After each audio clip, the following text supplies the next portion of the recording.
యేసుక్రీస్తు నామంలో మీ అందరికీ నా వందనములండి. ప్రేమైన దేవుని వారలారా, తండ్రి అయిన దేవుడు మనకి కొన్ని మాటలు తెలియచేయాలని ఆశిస్తూ ఉన్నారు ప్రియులారా.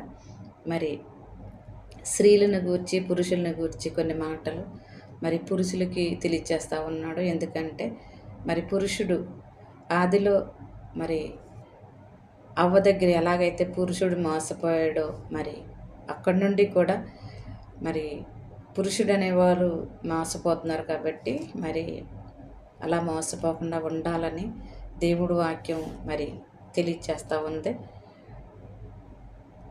న్యాయాధిపతుల గ్రంథము 16 వచనం మనం చూసినట్లయితే న్యాయాధిపతుల గ్రంథము 15 నుంచి మనం చదువుకుందాం ప్రియులారా. అప్పుడు ఆమె, నాయందు నీకు ఇష్టము లేనప్పుడు నేను నిన్ను ప్రేమించుచున్నానని నీవెందుకు చెప్పుచున్నావు?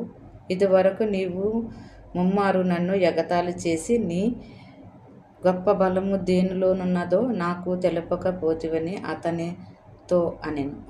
ఆమె అనుదినము మాటల చేత అతన్ని బాధించి తొందర పెట్టుచున్నందున అతడు ప్రాణము విసికి సావగోరెను. ప్రియులారా,